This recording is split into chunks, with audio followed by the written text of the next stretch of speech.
کیسا گھر ہوگا؟ تو ملک الموت اندر آ کر کہتا ہے السلام علیکم یا رسول اللہ. آج یہ پہلا موقع ہے ملک الموت نے کسی کو سلام کیا ہے. وہ کسی کو سلام نہیں کرتا، نہ آئندہ کرے گا، نہ پہلے کیا. تو کہنے لگا یا رسول اللہ، جب سے موت کا کام میرے ذمہ لگا ہے یہ پہلا موقع ہے. اللہ نے فرمایا پوچھ کے جانا، بن پوچھے نہ جانا. اور یہ پہلا موقع ہے اللہ نے فرمایا آنا چاہیں تو لے آنا، رہنا چاہیں تو چھوڑ کے آ جانا. تو آپ نے فرمایا اگر میں کہوں میری جان نکالو تو میری بھی نکالو گے؟ کہ جی آپ کی بھی نکالوں گا. تو آپ نے جبریل کو دیکھا، کیا کہتے ہو؟ تو جبریل نے کہا یا رسول اللہ، اللہ آپ کی ملاقات کا شوق رکھتا. تو آپ نے فرمایا اچھا جاؤ پہلے اللہ سے پوچھ کے آؤ میرے بعد میری امت کے ساتھ کیا کرے گا.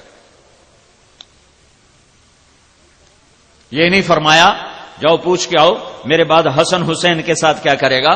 حسین کو تو ان قریب ذبح کیا جانے والا ہے اور اس کا سر نیزے پہ چڑھنے والا ہے، اور میرا خاندان بوٹی بوٹی ہونے والا ہے، اس کا خون پانی کی طرح بہنے والا ہے، اس کو نیزوں پہ چڑھا کے پھرایا جانے والا ہے. تو جاؤ پوچھ کے آؤ میرے بعد میری اولاد کے ساتھ کیا کرے گا. اولاد کو اللہ کی تقدیر کے حوالے کر دیا. تھوڑی دیر پہلے ملک الموت کے آنے سے پہلے حضرت فاطمہ کو بلایا، پیار کیا، سینے سے لگایا، اس کے کان میں فرمایا میں جا رہا ہوں بیٹی، میں جا رہا ہوں. تو رونے لگی.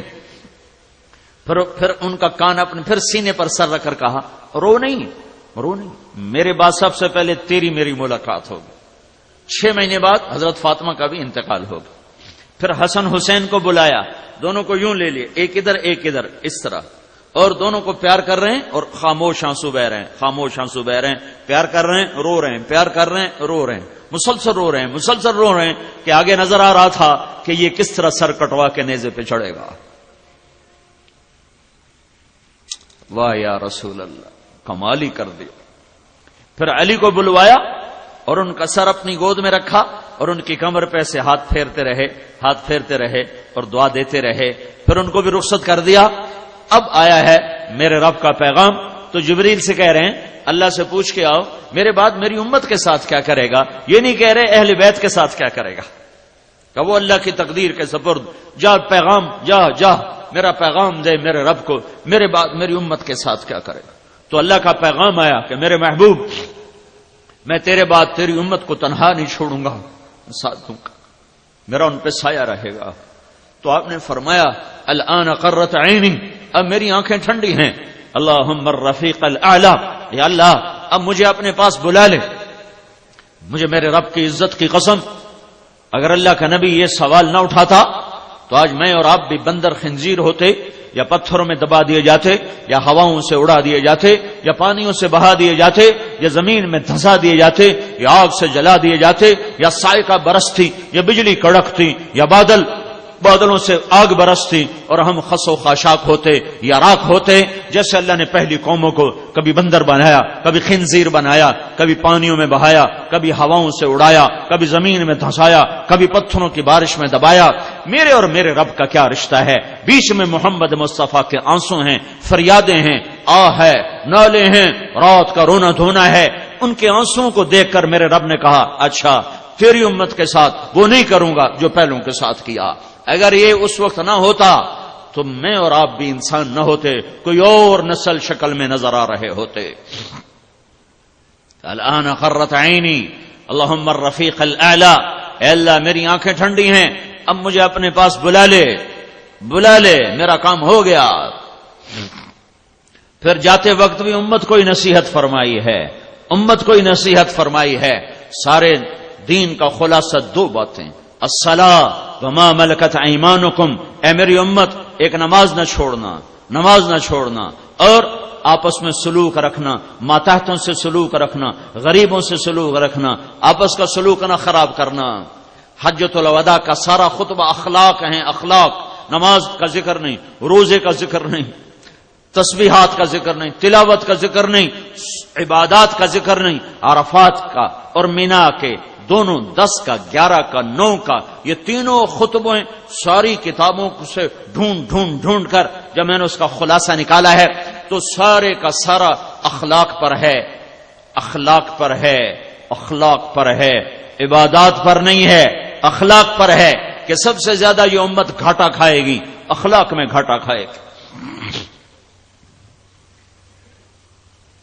آہا، اے میری امت، نماز نہ چھوڑنا میرا آخری پیغام۔ بورے والے کے 95% لوگ نماز چھوڑ گئے، پاکستان کے 95% لوگ نماز چھوڑ گئے۔ 100 میں 5 یا 10، زیادہ سے زیادہ 10 لگا لو، 100 میں 10 آدمی نمازی ہوں گے، مرد عورت میں، ورنہ چھوڑ گئے سب۔ اور اللہ کے محبوب کی آخری وصیت الصلاۃ، نماز نہ چھوڑنا، نہ چھوڑنا۔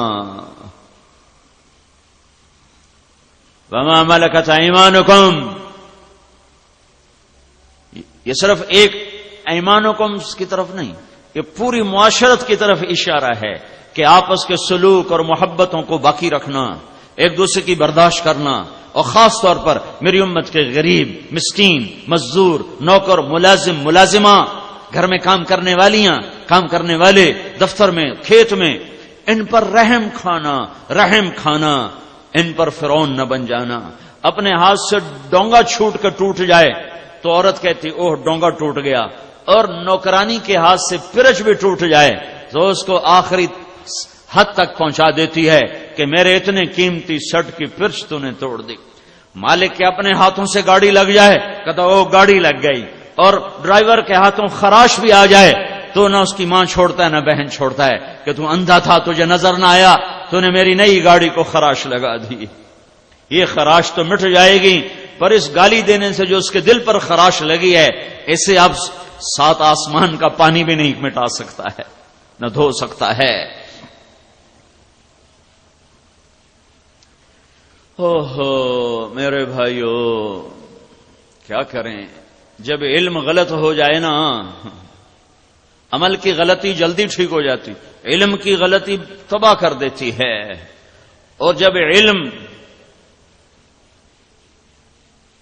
صرف روٹی کے لیے رہ جائے تو وہ علم شعور نہیں پیدا کرتا بلکہ پیٹ کی ہوس کو بڑھاتا ہے۔ ہمارا المیہ یہ ہے کہ کالج سکول ان کی تعلیم برائے شعور نہیں ہے، برائے روٹی ہے۔ اور دکھ درد کی بات یہ ہے کہ مدرسے میں جانے والا بھی، وہ بھی روٹی کے گرد گھوم رہا ہوتا ہے، وہ بھی اپنے قرآن سے اللہ کی تلاش میں نہیں ہوتا، وہ بھی کہتا ہے کوئی نوکری مل جائے گی، کہیں ملازمت مل جائے گی، کہیں اسکول ماسٹر لگ جاؤں گا، کسی دفتر میں چلا جاؤں گا، کوئی امام خطیب بن جاؤں گا۔ تو نہ اس کا علم اس کے دماغ کے دریچے کھول سکا، نہ اس کا علم اس کے دماغ کے دروازوں پہ دستک دے سکا، تو سو گئی امت، علم ہی غلط ہو کے رہ گیا۔ علم کا موضوع روٹی نہیں ہے، علم کا موضوع شعور ہے، معرفت ہے، بیداری ہے۔ علم کی منزل غلط ہو گئی۔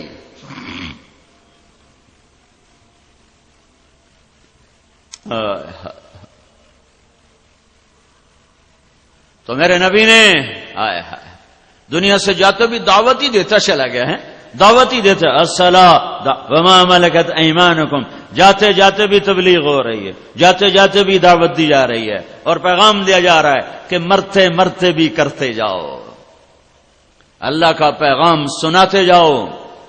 ہمارے ایک ساتھی تھے سردار ظہور خان لغاری، یہ ہماری ذمہ دارہ جماعت میں، وہ 17 ستمبر